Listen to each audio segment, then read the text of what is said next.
Vamos ficar de pé, vamos abrir as nossas Bíblias no Evangelho de João, capítulo 1.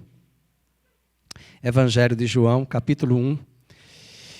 E como hoje é um culto de Santa Ceia, nós vamos interromper o estudo de Reis, que nós estamos estudando, né, o templo de Salomão, que não é a igreja lá de São Paulo, mas é o templo que o pastor Felipe acabou de falar domingo passado, sobre a pregação da construção do templo. Mas eu quero me deter hoje sobre um único versículo que vai dar o fluxo para algumas passagens bíblicas que nós já conhecemos e algumas delas já estudamos aqui e precisamos trazê-las para relembrarmos do que Deus fez lá na cruz do Calvário há 2000 anos atrás. Capítulo 1, verso 29. Vamos ler em voz alta. Eu aprendi esse versículo ainda na igreja romana. Os irmãos entendem quando eu falo igreja romana, né? Então, eu aprendi esse versículo. Mas eu aprendi, mas não entendi. Eu só fui entender quando eu nasci de novo esse texto. Então, eu tinha os meus olhos cegos e eu quero trazer um pouco do meu testemunho do que eu aprendi com esse versículo que eu repeti anos na igreja, mas um dia a revelação chegou. Tá bom? Vamos abrir 1:29. No dia seguinte, viu João a Jesus que vinha para ele. E disse, aqui o João é João o Batista. É bom lembrar que João, o evangelista, está escrevendo o evangelho, falando do diálogo de João Batista, que avista Jesus, e ele diz agora, eis o Cordeiro de Deus, que tira o pecado do mundo. Vamos dizer juntos isso? Eis o Cordeiro, de Deus, que tira o pecado do mundo. Perfeito. Pai querido, fala conosco através da Tua santa palavra e muito obrigado pela Tua fidelidade e a Tua bondade para cada um de nós. E nesta mesa maravilhosa, nós queremos ouvir, junto aos Teus pés, da Tua maravilhosa graça. No nome de Jesus. Amém. Você pode sentar. Como eu tinha dito, eu era criança, eu ia para a missa todos os domingos, de manhã e à noite, inclusive no sábado. E há uma parte da liturgia, que é uma liturgia padronizada, que já vem do Vaticano, que os fiéis repetem, eis o Cordeiro de Deus que tira o pecado do mundo. Cordeiro de Deus que tira o pecado do mundo. Cordeiro de Deus que tira o pecado do mundo, tende piedade de nós. Eu lembro até hoje. Essa frase fez muita diferença na minha vida. Porque quando João está falando aqui no Evangelho, logo no capítulo 1, João, o evangelista, João Batista, que nós chamamos de João Batista, mas o nome dele é João, e Batista é um título que foi dado, porque ele batizava, preparando os filhos de Israel para receber o Messias. Então ele foi chamado de João o Batista. Na Bíblia em inglês você vai encontrar John the Baptist, quer dizer, João o Batizador, mas não é sobrenome. E João escreve dizendo que João o Batista olha para o seu primo de 30 anos de idade, que começa o ministério ali na região de Judá, e diz essa frase célebre, que nós precisamos amarrá-la lá no livro de Gênesis, capítulo 22. A resposta foi esta. Eis o Cordeiro de Deus que tira o pecado do mundo. Talvez para muitas pessoas aí fora não tenha nenhum efeito esta frase. Mas eu quero dizer para você que essa resposta é a resposta de uma pergunta que um homem chamado Isaac, um menino um adolescente, 13 anos, possivelmente, fez ao seu pai quando, indo para o Monte Moriá, Abraão, em obediência a Deus, levou aquele monte o seu filho numa viagem de 3 dias. Ele levava o tutelo, ele levava todo o instrumental para imolar o seu filho, que Deus havia pedido, mas na verdade ali, naquele altar do Monte Moriá, Deus faria uma troca. E Deus prometeria naquele altar do Monte Moriá, que um dia o Cordeiro de Deus viria. Essa é uma pergunta que nós não podemos perder de vista. Porque hoje à noite nós estamos aqui na Santa Ceia, celebrando a mesa. Digno é o Cordeiro, como o Ministério de Louvor cantou hoje à noite aqui. Digno é o Cordeiro, cântico esse que aparece várias vezes no Apocalipse. Por que ele é digno? Por que esse Cordeiro é digno de receber o louvor? Vamos abrir agora em Gênesis 22 e vamos ver a pergunta clássica do livro de Gênesis, capítulo 22. Aqui é quando Abraão se dirige ao Monte Moriá. Esse Monte Moriá, ele vai reaparecer lá nos dias de Davi e Salomão. Davi vai comprar a eira de Araúna.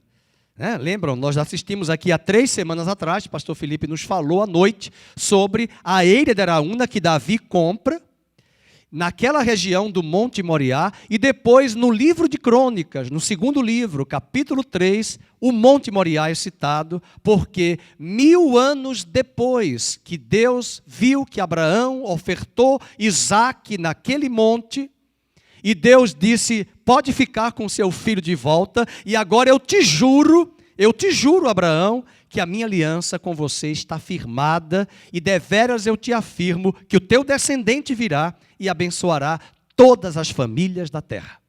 Deus estava jurando a Abraão que esse descendente era Jesus, era o Cordeiro de Deus. E o primeiro versículo do Novo Testamento diz, livro da genealogia de Jesus Cristo, filho de Abraão, filho de Davi. E Deus ratifica lá no livro de Mateus, o evangelista, de que Jesus é descendente legítimo de Abraão, ele é israelita, da tribo de Judá, de Davi, e Deus havia jurado a Abraão no livro de Gênesis 22, depois que Abraão levantou o instrumental para cortar e imolar Isaque, Deus disse a ele, não faças isto, porque agora eu sei, porque ficou demonstrado que você é um homem de aliança. Você é capaz de imolar o seu filho. Agora eu posso contar com você. Mas eu não preciso do seu filho, porque eu nunca precisei de altares onde humanos seriam sacrificados. Eu não quero Isaque. Eu só quero um homem de aliança, com quem eu posso contar, jurar, fazer um pacto, para que deste homem, desta família, desta nação, deste povo, venha o meu filho que virá da tua descendência, e esse filho virá, e ele será o Salvador, o Cordeiro, e portanto, Abraão, eu não sei o que Deus falou depois, porque o texto não diz mais nada, eu acho que quando Abraão olhou, a Bíblia diz isso, ele viu um carneiro com chifre, preso entre os arbustos. Mas era um carneiro. Eu aprendi que a diferença de carneiro e cordeiro foi lá no Globo Rural, na década de 80. Até hoje eu lembro, quando eu era adolescente, assistindo o programa e vendo a diferença de carneiro e cordeiro. Mas ele mata um carneiro. Mas a pergunta de Isaque não foi sobre o carneiro. Papai, está tudo preparado, mas aonde está o cordeiro? Por todo o Velho Testamento, cordeiros vão ser imolados no ceder da Páscoa, na refeição da Páscoa, e no templo de Salomão, no tabernáculo de Moisés, porque lá no livro de Gênesis, capítulo de número 3, quando o homem peca e transgride, ele mereceria morrer, porque o salário do pecado é a morte. Ele vai atrás de uma veste folhas de figueira, Deus rejeita aquelas folhas de figueira, porque isso é a tentativa humana de se auto-justificar e se auto-redimir.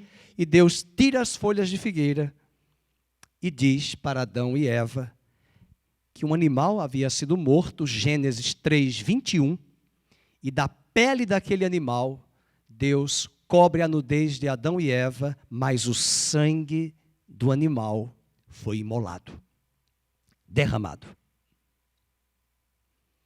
Por que estou falando isso? Porque lá no livro de Hebreus, há um princípio que percorre toda a Bíblia. Sem derramamento de sangue, não há remissão de pecados.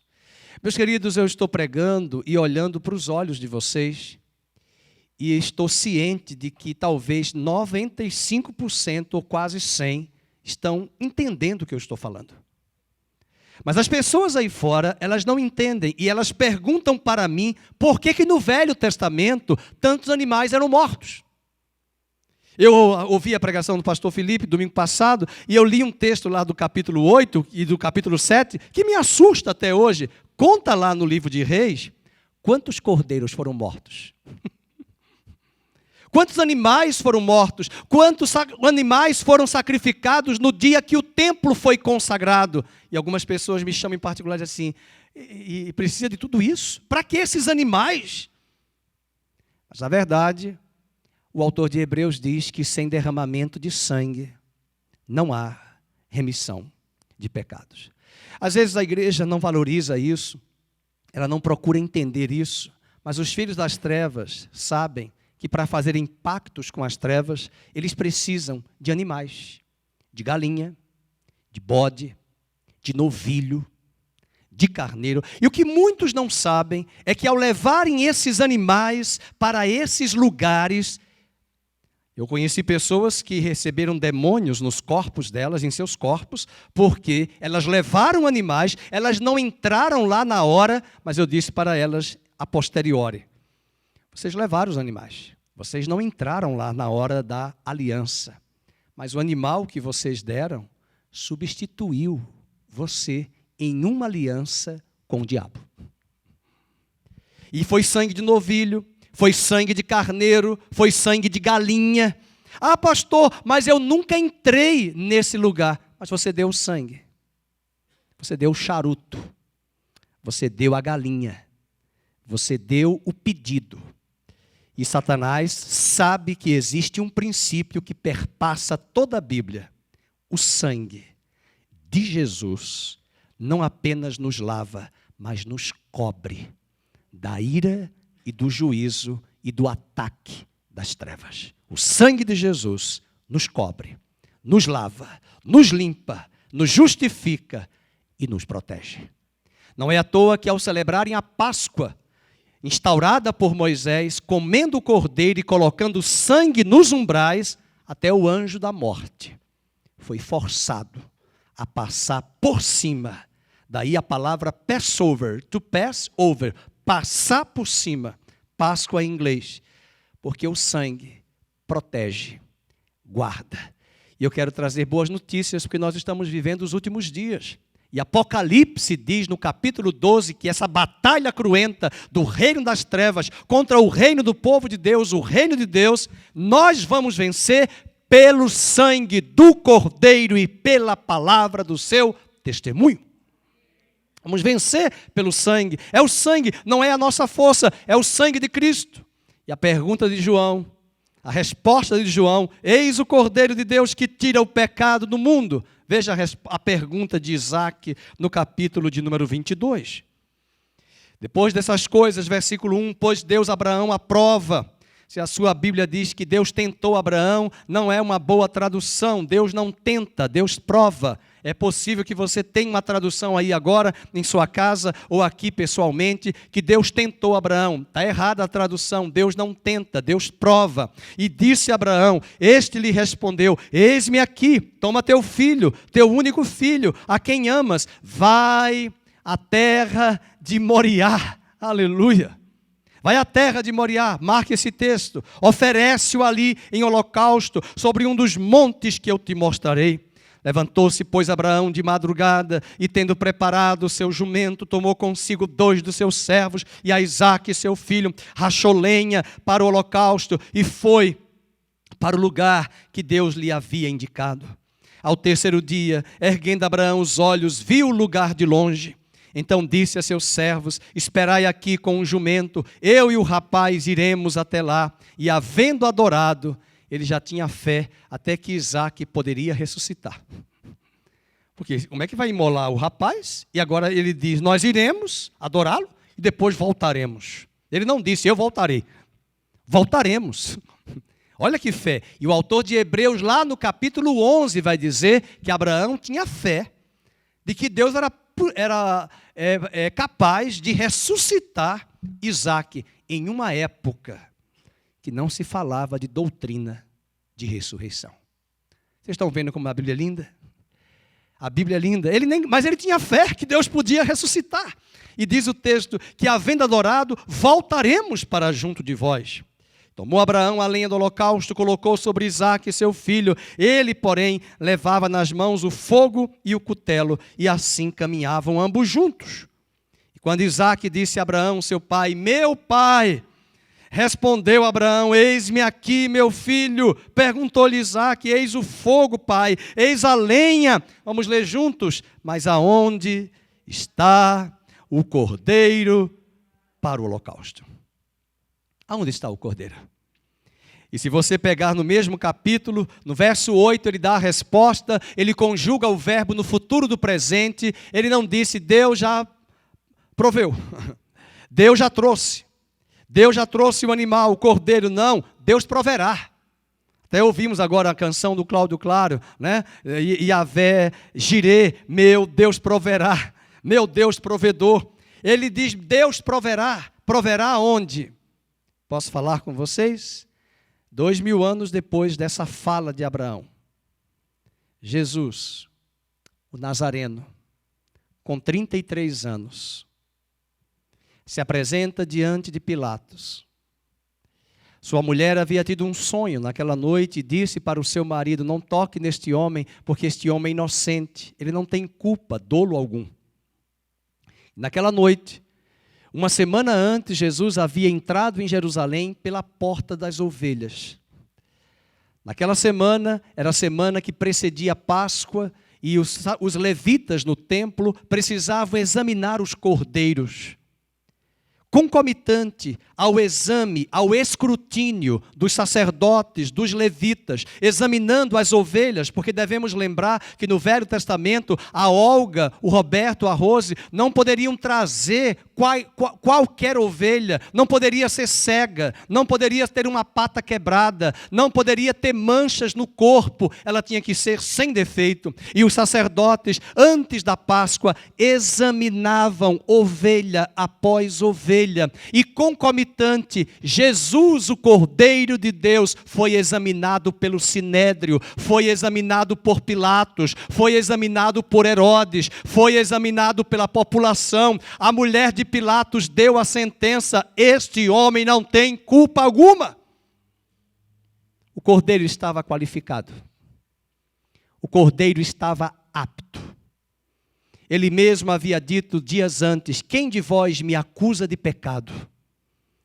E esse cordeiro, João, o seu primo, que cresceu com ele, que conhecia, suas mães eram primas, Maria e Isabel. João, o Batista, o avista e diz, eis o cordeiro de Deus que tira o pecado do mundo.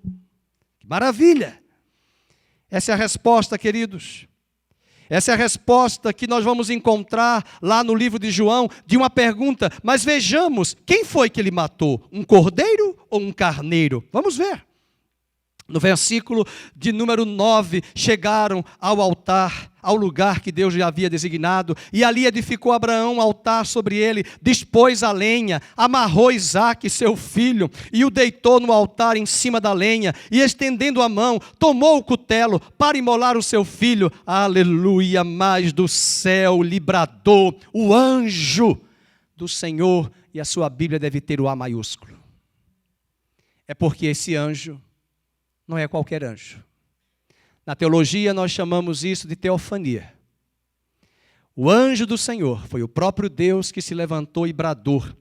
E diz agora, eis-me aqui. Então lhe disse, não estendas a mão sobre o rapaz, nada lhe faças, porque agora, veja o que Deus vai falar. Eu sei que tu temes a Deus, porquanto não me negaste o filho, o teu único filho. Esse era o teste, como diz nas empresas da década de 90, do ISO 14000. É o teste de qualidade. É o teste que Abraão, eu falei um dia desse no estudo bíblico com as mulheres do tênis clube, mostrando algo muito importante. A gente vive numa geração, os jovens de hoje, a sociedade de hoje, eles não sabem que as coisas não chegam no automático. Nós não valorizamos as coisas que tiveram um valor, que foram conquistadas por preço. Preste bem atenção. Você está comigo no capítulo 22, mas eu pergunto para você hoje à noite, Quando foi que começou a jornada de Deus com Abraão? Qual foi o capítulo que começa Deus falando com Abraão e Abraão andando com Deus? Gênesis 12.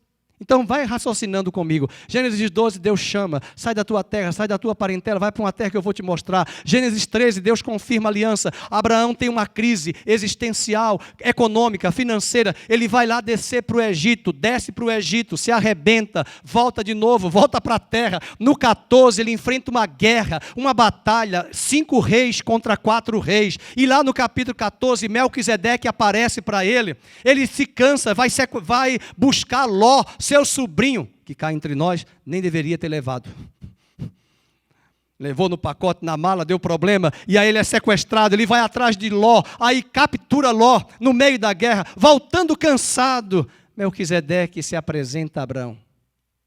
A Santa Ceia é instaurada em Jerusalém. A cidade nem existia, Jerusalém, com esse nome, se chamava Salém. E lá em Melquisedeque, no capítulo 14, Melquisedeque dá pão e vinho para Abraão e diz: hoje o teu Deus destruiu os teus adversários e os entregou nas tuas mãos. Há 2000 anos atrás, o Cordeiro de Deus também em Jerusalém, na cidade de Salém, entregou os nossos adversários nas nossas mãos. O pecado, o mundo, a carne, o diabo, as trevas foram derrotados lá na cruz do Calvário e ele entregou pão e vinho como memorial de uma aliança. No capítulo 15, Deus confirma a aliança com Abraão, ratifica. Abraão pergunta: qual é a certeza que eu vou ter que essa terra é minha? Ele perguntou: Senhor, cadê a escritura do imóvel? Você acha que Abraão não está aprendendo jornada com Deus? Desde o capítulo 12? No capítulo 15, Deus confirma a aliança. No capítulo 16, ele vai ter aliança com Abimeleque. No capítulo 17, Deus vai mudar o nome de Abraão. Abraão era Abrão, mas agora recebe o nome de Deus, Abrahão. Deus era Deus, mas agora ele se chama Deus de Abraão. E Abrão se chama Abrahão. Sara era Sarai, agora ela é Sarah, o H. Eu estou dando o sopro do H, porque no H em hebraico você tem igual no inglês, Harold, Harvard. Então você tem o H, e Deus muda o nome de Sara, Deus muda o nome de Abraão, porque eles fazem uma aliança. E o mais lindo é que é ali que Deus passa a se chamar agora Deus de Abraão. Então no 17, hello? No 18, ele vai comer, ele vai almoçar com Abraão e Sara numa tenda debaixo dos carvalhais de Manre, e um almoço é preparado. O livro do Ashen Trater, nós lemos aqui, aquele judeu formado em Harvard, que mora em Israel, e ele conta no livro, mostrando aos judeus, que quem almoçou com Abraão foi Jesus Cristo, pré-encarnado. Antes de vir, ele aparece com 2 anjos, e Deus está caminhando com Abraão, disposto a encontrar um homem que responda em aliança a ele. Sabe o que Deus está procurando? Nesse capítulo 22, quando Deus disse: não mate Isaac, porque agora eu sei que tudo que eu pedi a você, para mim, você fará. E agora eu te juro, Abraão, que o teu descendente virá, e quando esse descendente vier, ele vai abençoar todas as famílias da terra, e é de ti que eu farei uma família, desta família formarei uma nação, desta nação espalharei sobre as nações da terra, e deixarei o teu povo na terra de Eretz Israel, na terra de Israel, que até hoje se chama com esse nome, e deste povo, e deste lugar, e deste cenário, a minha revelação virá. Isaías disse: de Sião sairá a lei, e de Jerusalém a palavra do Senhor para todas as nações da terra. Qual foi a resposta de Deus para Abraão? Vamos ver. Ele diz: agora, como eu sei que temes a Deus, porquanto não me negaste o filho, o teu único filho. E tendo Abraão erguido os olhos, viu atrás de si um carneiro. Não era cordeiro? Por que é carneiro? O carneiro está preso pelos chifres, entre os arbustos. Tomou Abraão o carneiro e o ofereceu em holocausto em lugar do seu filho. E pôs Abraão por nome aquele lugar. Ele conjuga o verbo no futuro. Esse lugar se chamará: o Senhor proverá. Daí dizer-se até o dia de hoje: no monte do Senhor se proverá. Só que a gente pode perder a visão da história se pararmos aqui. O versículo 15 nos ajuda. É muito difícil Deus fazer aliança e jurar. Deus não é tolo. Deus não pode jurar com um homem que pode quebrar a aliança. Ele não pode colocar o seu nome para que o seu nome seja depois levado para o Serasa, para o SPC. Ele vai jurar. Mas nós vamos ver que Abraão também vai falhar. Mas há uma história muito bonita, que eu já comentei aqui no capítulo 15, sem citar os detalhes, quando Abraão perguntou, como é que eu vou saber que essa terra é minha? E no capítulo 15, eu posso levar, antes de ir para o 15, eu quero que você veja o verso 16, o Senhor vai jurar a ele. Bradou pela segunda vez o anjo do Senhor Abraão e disse, eu jurei por mim mesmo.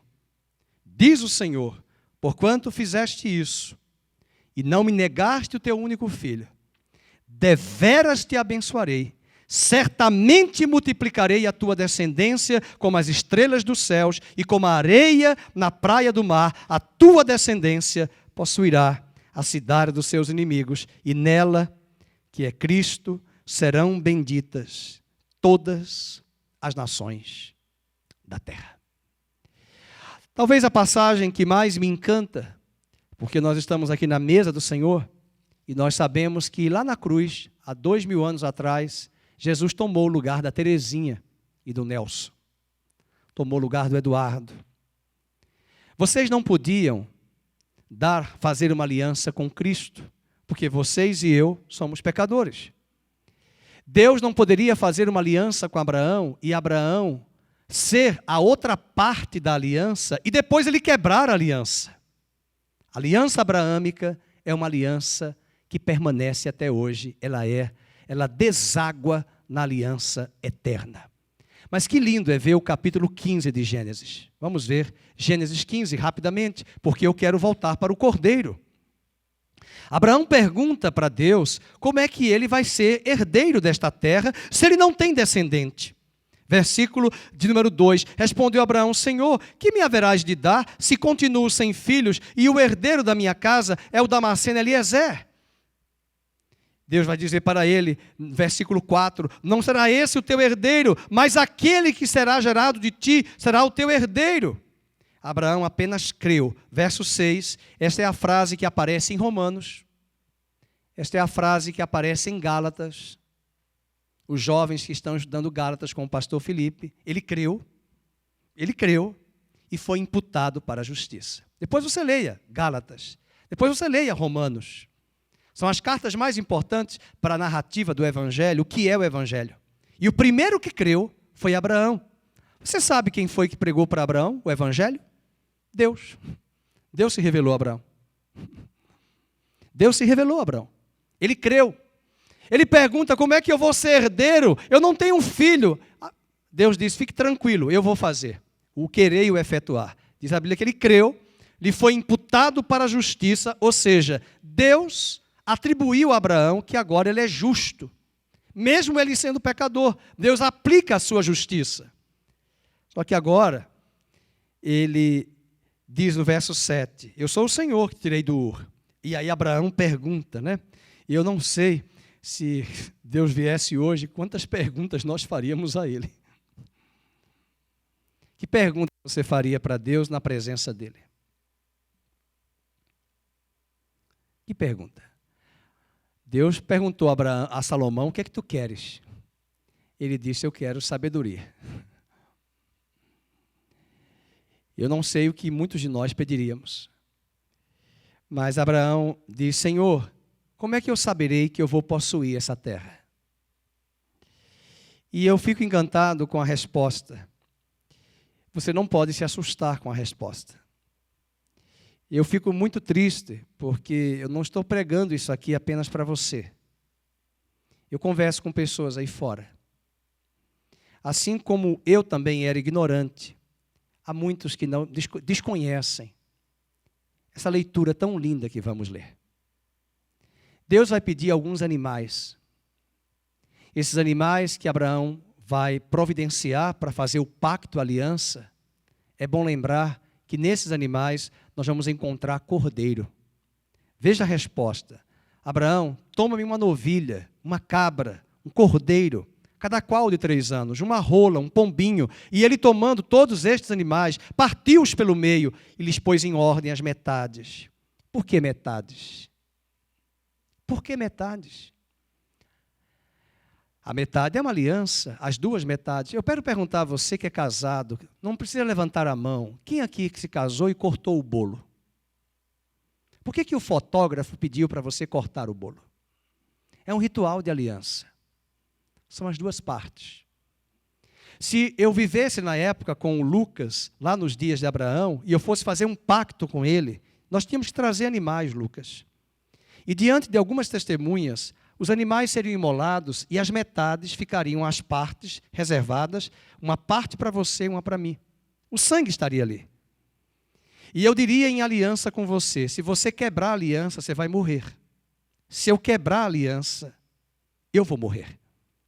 Se alguém atacar você, eu vou te defender. Se alguém sequestrar o teu filho, eu vou te defender. Se alguém sequestrar a minha filha, você vai me defender. Deus está colocando o nome dele em risco, fazendo uma aliança com Abraão que pode falhar. Mas nós temos um mistério aqui. Ele providencia os animais. Ele corta as metades. Ele deixa as metades do animal. E de repente, eu espero que não seja agora, tem horas que a gente está sentado na igreja, dá um sono. Se o pastor falar baixinho, bem devagar, o irmão vai dormir no quarto sono. Eu não sei o que aconteceu, mas esse sono foi de Deus. Abraão dorme. Diz a Bíblia, no versículo 12, ao pôr do sol, caiu profundo sono sobre Abraão, grande pavor e cerradas trevas o acometeram. Então lhe foi dito, no sonho, no sono, sabe com posteridade, verso 13, que a tua posteridade, sabe com certeza, que a tua posteridade será peregrina em terra alheia. Deus está falando do Egito. Hello? Não existia nem Isaac ainda. Alô? Não existia nem Jacó ainda. Alô? Não existia nem José. Alô? Não existia Moisés. Deus está dizendo, a tua posteridade vai ficar no Egito 400 anos. Depois de 400 anos eu vou tirar a tua descendência. Eles irão para uma nação.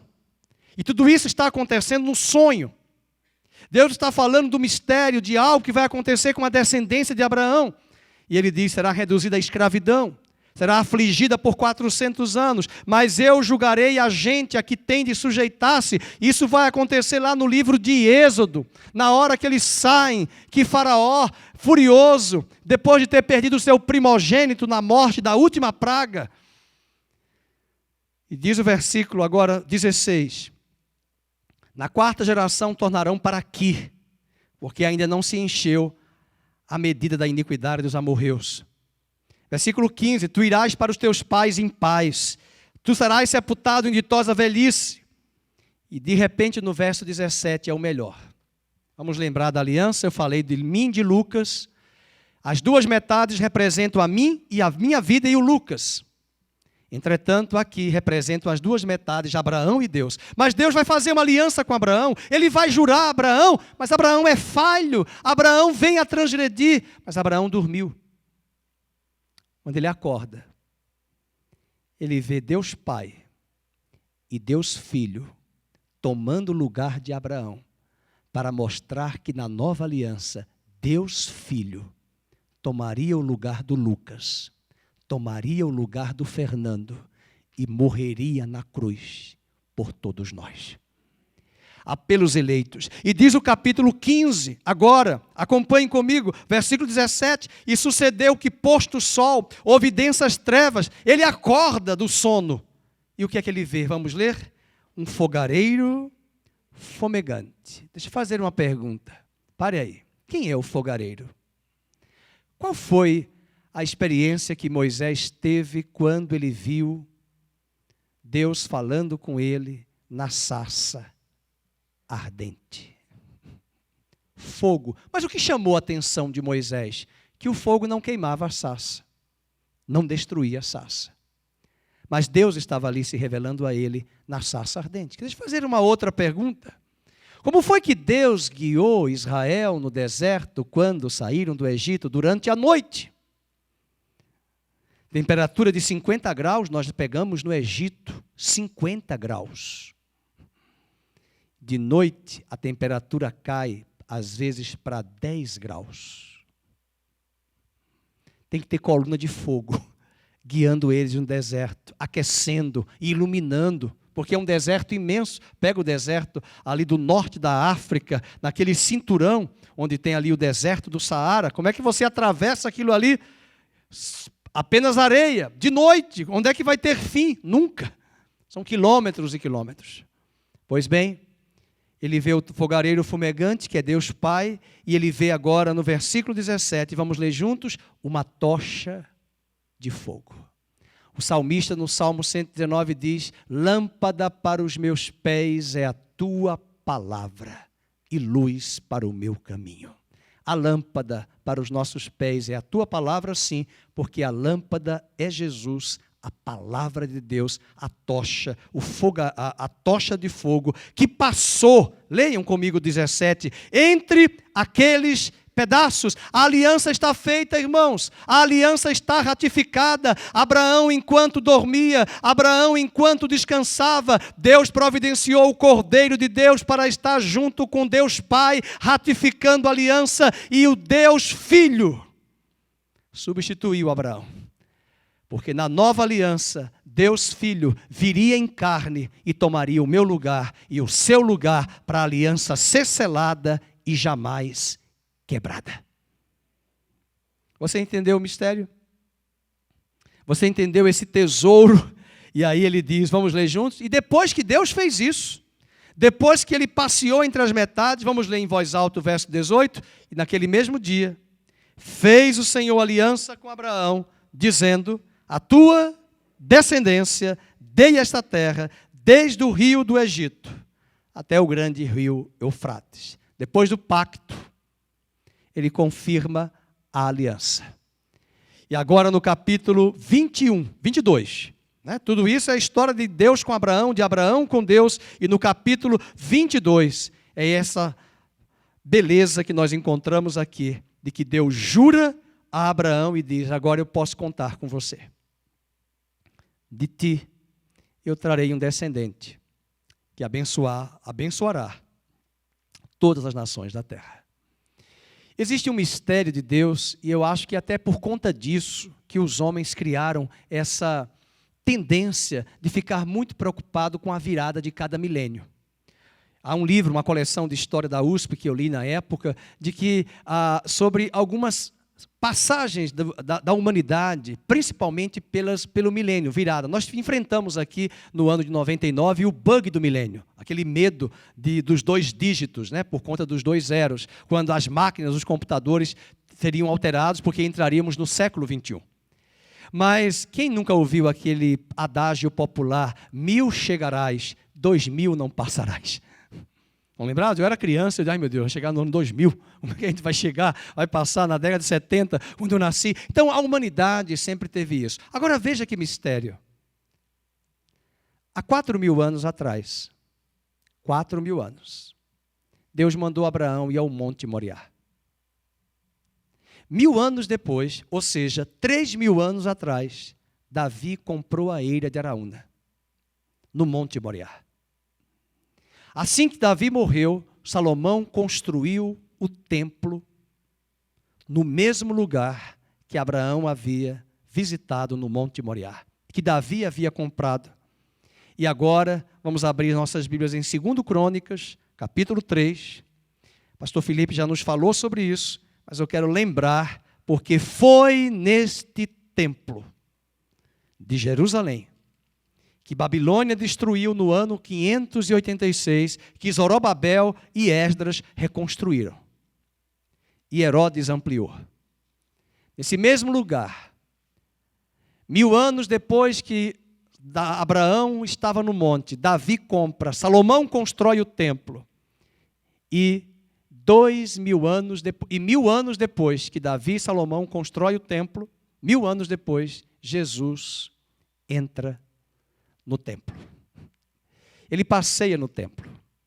Ele olha para aquele templo, como foi dito hoje pelo pastor Felipe na Santa Ceia, que o véu foi rasgado, as cortinas, existem historiadores judeus que mostram livros com figuras belíssimas, né? São desenhos muito bem pintados de como era o templo de Jerusalém.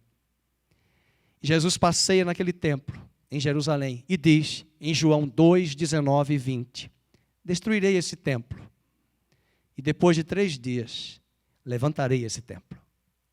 Os fariseus ficaram furiosos e disseram, Herodes levou 46 anos para reconstruir esse templo, e tu estás nos dizendo que vai destruir e levantá-lo em 3 dias. Mas João escreveu no seu apontamento, ele se referia ao templo do seu santuário, o corpo de Cristo na terra, a igreja. Quem ouviu a pregação do pastor Felipe, nos 2 domingos que eu estive ausente, vocês devem ter visto as pedras que vieram de países vizinhos, madeira. Meus irmãos, a pedra do Muro de Lamentações me assusta. Quando você visita a pirâmide do Egito, as pirâmides, é assustador ver o tamanho daquelas pedras. Eu me senti um nanico com aquelas pedras. Mas o Muro das Lamentações, aquelas pedras são espetaculares.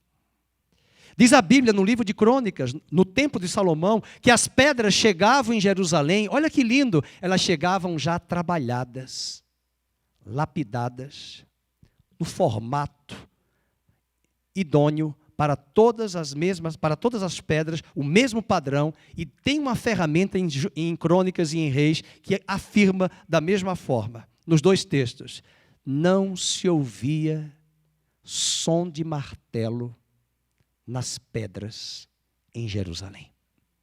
As pedras foram trazidas das pedreiras, não de pedreira daqui da região, mas das pedreiras. E essas pedras que foram trabalhadas, lapidadas, elas chegavam no ponto e no padrão. Era somente colocar pedra sobre pedra. Aquele templo foi algo muito simbólico e proposital. Nações do mundo inteiro, diz a Bíblia, subiram a Jerusalém para ouvir a sabedoria de Salomão. O templo foi construído para que Deus manifestasse a sua glória e dali daquele templo a sabedoria dos oráculos de Deus, das Escrituras Sagradas, dos escritos de Salomão, de Provérbios e Eclesiastes, fossem proferidos pelos oráculos, pelo próprio Salomão, e as nações se quedavam e se encantavam de ver naquele templo a grandeza e a glória e a sabedoria de Deus. Mas um dia, a humanidade pervertida e depravada, inclusive nós, com a nossa natureza caída, inverteu os valores. Jeremias, capítulo 7, vai nos dizer que Deus jurou a Jeremias, eu vou destruir o templo.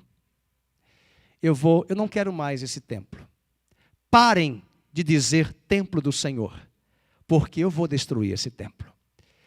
Isso foi assustador para os judeus daquela época. E dizem as Sagradas Escrituras, que eles foram levados para a Babilônia. Há 15 dias atrás, os judeus celebraram a destruição do templo de Jerusalém e eles choram até hoje pelos 2 momentos que o templo de Salomão fora destruído. No ano 586, antes de Cristo, por Babilônia, e no ano 70, depois de Cristo, pelo general Tito do Império Romano. E esse templo foi destruído e nunca mais construído a partir do ano 70.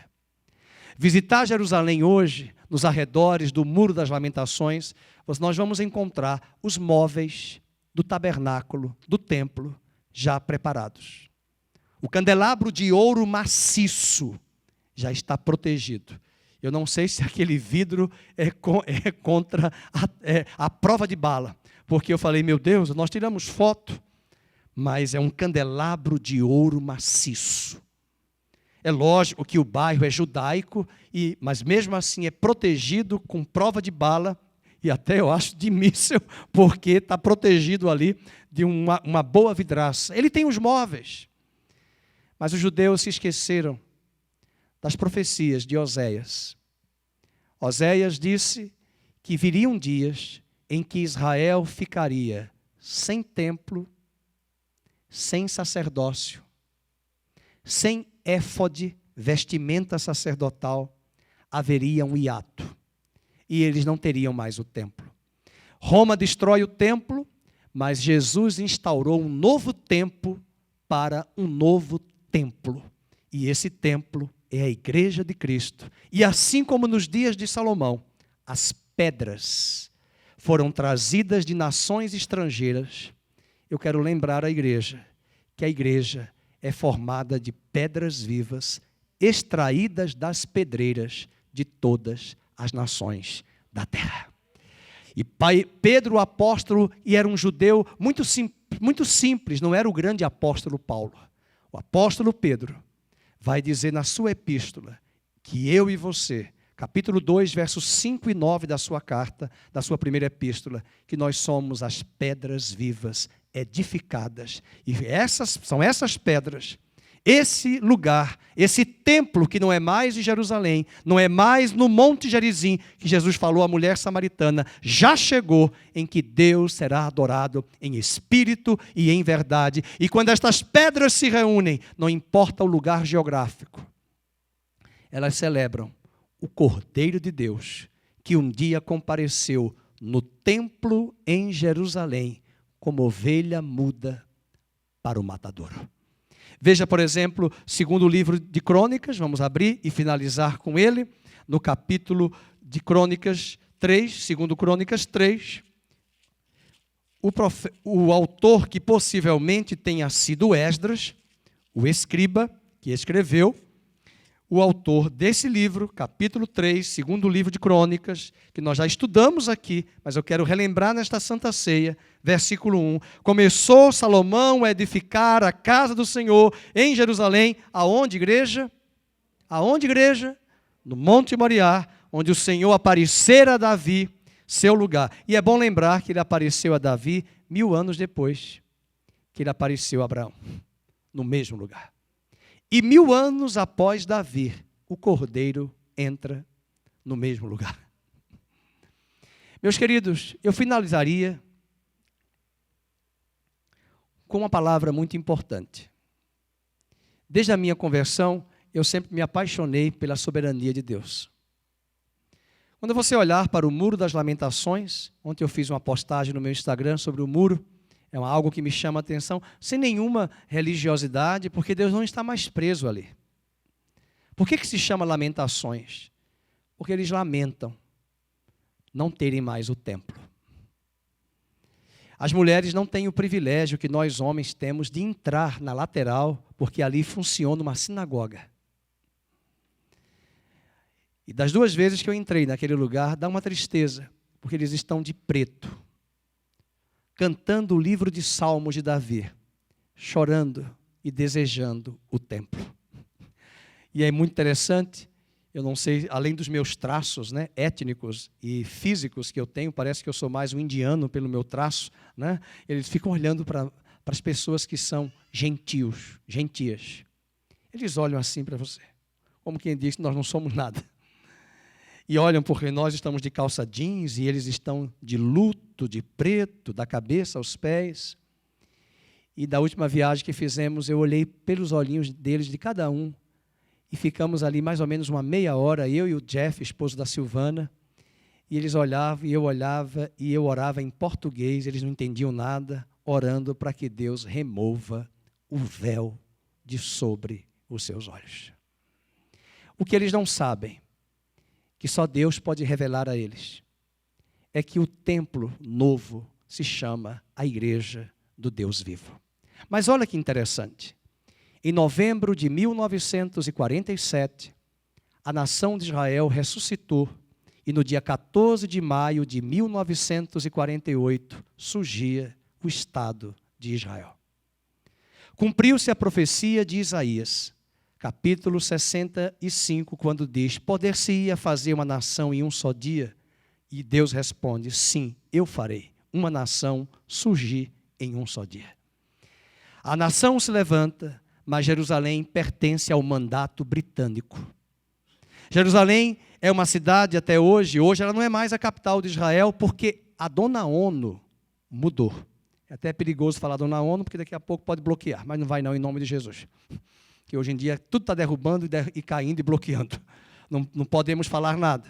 Mas ela impede a cidade de Jerusalém, não reconhece Jerusalém como capital, mas na guerra de 67, que os judeus enfrentaram, sobre o ataque de nações aliadas, para tentar tomar territórios de Israel. E depois, em 1980, Jerusalém, por obrigatoriedade da ONU, perde de ser a capital de Israel. E até hoje, apenas com exceção do Trump, que conseguiu voltar à embaixada, porque reconhece que a capital do Estado de Israel não é Tel Aviv, mas é Jerusalém, a eterna capital. O que vai acontecer nesse comentário que eu estou fazendo é que os judeus estão na terra de Israel. Eles têm direito a alguns bairros em Jerusalém, mas é interessante. Eles não podem ter acesso à planície, onde no passado o templo foi construído. Naquela planície onde o templo foi construído, está hoje a mesquita de Omar, que foi criada na Idade Média. Por incrível que pareça, eles voltaram para a terra. Eles estão na cidade de Jerusalém. Eles têm domínio sobre bairros de Jerusalém, mas eles não conseguem entrar, até hoje, no local onde o templo fora construído. Você não acredita que isso seja um ato soberano de Deus, de que Deus já estabeleceu há 2000 anos que o templo seria destruído e um outro templo seria erguido, a igreja de Cristo na terra. E o que a igreja celebra? O Cordeiro de Deus, o último, perfeito e completo sacrifício. Eu finalizo e convido você a ficar de pé, abrindo a carta aos Hebreus. Vamos fazer a leitura rapidamente, para que você entenda que lá no templo, assim como os animais eram sacrificados todos os dias, o autor de Hebreus vai nos dizer, vamos abrir, no capítulo de número 10.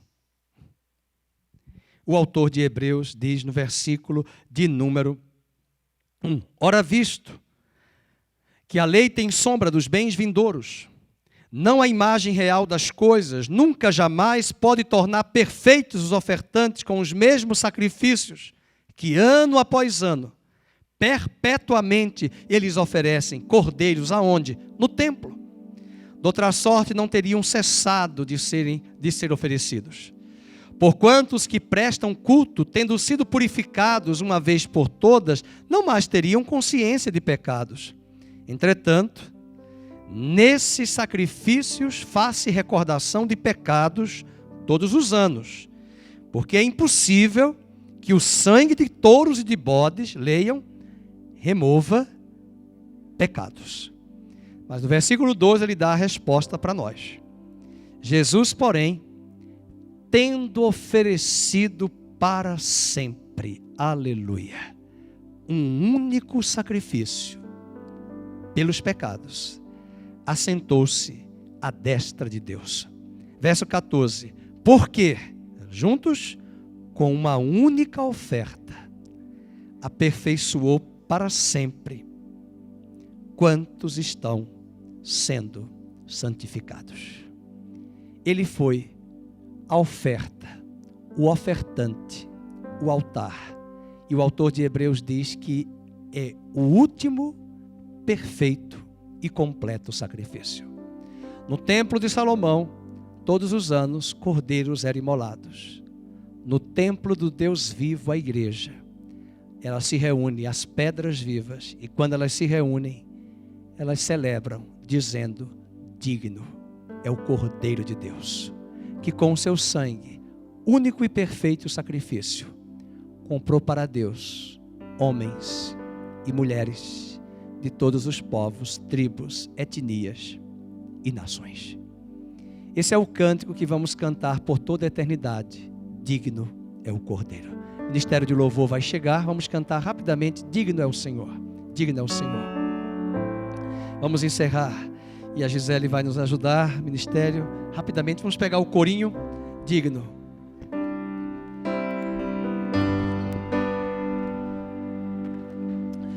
Digno é o Senhor. Olha como Ele é soberano. Sobre o trono está. Soberano. Soberano Criador. Vou sempre te adorar. Eu elevo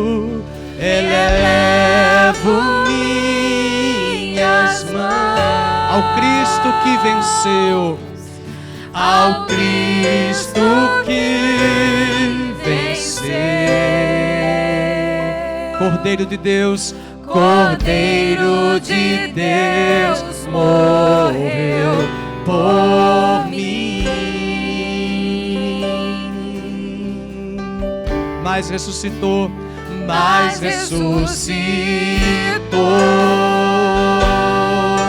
Digno é o Senhor, digno é o Senhor.